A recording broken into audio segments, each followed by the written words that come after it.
Hello everyone, welcome to the exam time. Sir, आज के इस वीडियो में हम लोग देखने वाले हैं बीएचयू एमकॉम 2024 का कट ऑफ क्या है, कितने मार्क्स तक एडमिशन दिया गया है, पेड सीट के लिए क्या कट ऑफ है, डीएवी के लिए क्या कट ऑफ गया है और साथ ही साथ एएमपीजी के लिए क्या मार्क्स पे किस मार्क्स पे एडमिशन मिल रहा है। ये सारी बातें हम लोग देखने वाले हैं इस वीडियो के अंदर। जैसा कि तुम्हें पता होगा कि ये अभी राउंड 1 है। जैसे ही फी पेमेंट स्टूडेंट्स कर देते हैं, मतलब सेकेंड कट ऑफ जो है वो एक ड्यूरेशन के बाद ही रिलीज की जाएगी और वो कौन सा डेट है वो भी मैं इस वीडियो में शेयर करूंगा। तो बढ़ते अपने वीडियो की तरफ। तो सबसे फर्स्ट मैं यहाँ पे तुम्हें एक चार्ट शो करूंगा, टेबल शो करूंगा जिसमें कंप्लीट कट ऑफ दिया गया है 2024 का, और ये फर्स्ट राउंड कट ऑफ है। जैसे ही अगर सेकेंड राउंड कट ऑफ आएगा तो मैं सेकेंड राउंड कट ऑफ पे भी वीडियो बनाऊंगा। तो सबसे पहले मैं कुछ चीजें क्लियर कर दूं यहाँ पे। एमकॉम के अंदर चाहे वो डिपार्टमेंट ऑफ कॉमर्स, जैसे कि हम लोग मेन कैंपस बोलते हैं, एएमपीजी ले लो और डीएवी, तीन तीन इंस्टीट्यूशंस में, तीन कॉलेजेस में एमकॉम कराए जाते हैं बीएचयू के अंदर। इन तीनों ही कॉलेजेस के कट ऑफ हम लोग देखेंगे। साथ ही साथ पेड कोर्स में भी पेड फी जो होता है, पेड सीट अलॉटमेंट होती है, उसके भी कट ऑफ को देखेंगे। ठीक है। उससे पहले एक चीज जान लो, यहाँ पे जो तुम C1 C2 देख रहे हो, C1 यहाँ पे बताता है नॉन बीएचयू कोटा को, वैसे स्टूडेंट जिनका की ग्रेजुएशन किसी अदर यूनिवर्सिटी से हुआ है, फॉर एग्जाम्पल दिल्ली यूनिवर्सिटी या फिर कोई और भी यूनिवर्सिटी, बीएचयू को छोड़कर वो C1 कैटेगरी में आएंगे। और जिन बच्चों ने बीएचयू से ग्रेजुएशन कर रखा है, जिनका यूजी बीएचयू से हुआ है, वो C2 कैटेगरी में आएंगे। तो सबसे पहले अनरिजर्व्ड की अगर हम लोग डिपार्टमेंट ऑफ कॉमर्स की बात करें, मतलब मेन कैंपस की अगर बात करें, तो 150 मार्क्स जिन भी बच्चों का है, ऑब्वियस सी बात है हाईएस्ट मार्क्स ही होगी, उनका एडमिशन अनरिजर्व्ड कैटेगरी के अंदर हो जाएगा। ठीक है, नॉन बीएचयू स्टूडेंट्स। लेकिन अगर आप बीएचयू के स्टूडेंट हो और आपने 143 स्कोर करा है तो आप एलिजिबल हो बीएचयू के अंदर एडमिशन लेने के लिए।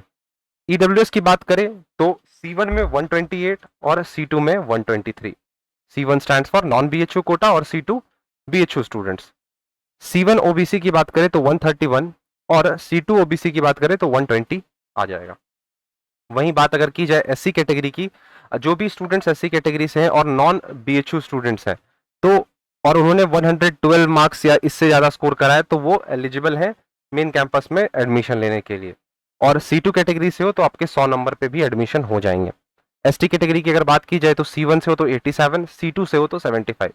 वहीं अगर पीडब्ल्यूडी कैटेगरी की बात की जाए तो 85 मार्क्स में आपको एडमिशन मिल जाएगा C1 के थ्रू और C2 में 74। अगर पेड सीट की बात की जाए तो पेड सीट में एक चीज जान लो, यहाँ पे कोई भी C1 और C2 कैटेगरी नहीं है, सारे बच्चे ही C1 कैटेगरीज में आएंगे। मतलब यहाँ पे बीएचयू कोटा का प्रेफरेंस इस पेड सीट अलॉटमेंट में तो नहीं मिलता है। तो देखा जाए तो 142 अनरिजर्व कैटेगरी के लिए, 126 ईडब्ल्यूएस कैटेगरी के लिए, ओबीसी कैटेगरी के लिए 120, एससी कैटेगरी के लिए 99 एंड एसटी कैटेगरी के लिए 72 रखा गया है।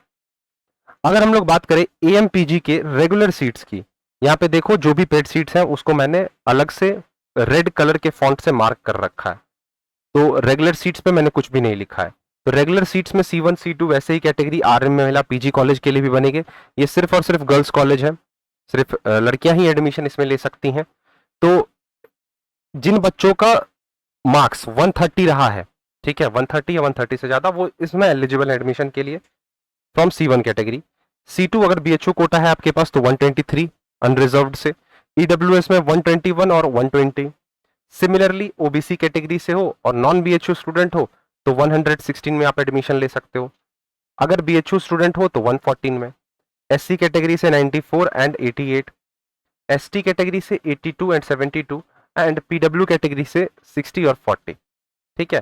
पेड सीट की अगर बात की जाए तो अगर आप अनरिजर्व कैटेगरी से हो और आपने 127 मार्क्स स्कोर कर रखा है तो आप एएमपीजी में पेड सीट के लिए जा सकते हो।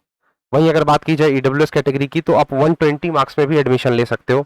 वहीं ओबीसी कैटेगरी की 140 और एससी कैटेगरी में अगर आपने 87 मार्क्स भी स्कोर करा है तो आप एएमपीजी में पेड सीट के लिए एलिजिबल हो।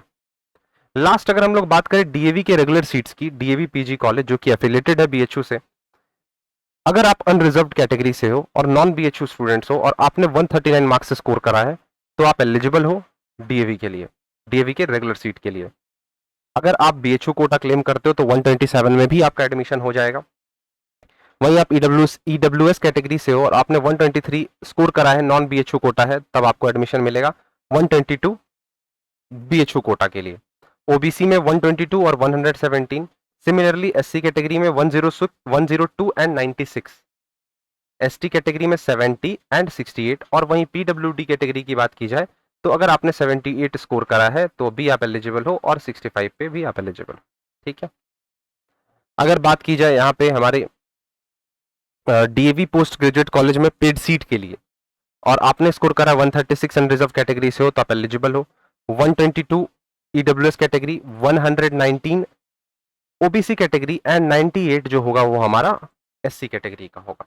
ठीक है, तो ये है फर्स्ट राउंड का कट ऑफ, ये पहला राउंड रिलीज किया गया है सबको। जो भी स्टूडेंट को यहाँ पे गया है उनके पोर्टल पे आपने देखा होगा कि आपका वहाँ पे दिखा रहा होगा सीट एलोकेशन, तो अगर आप फी पे करते हो तो आपका सीट वहाँ पे कंफर्म हो जाता है। ठीक है, अब हम लोग देख लेते हैं नेक्स्ट कट ऑफ कब आएगा। उसके लिए हमें सबसे पहले एक्टिविटीज हमें समझना होगा। ये जो आप राउंड 1 देख रहे हो, ये राउंड 1 एलोकेशन कब हुआ था, तो 11 को हुआ था।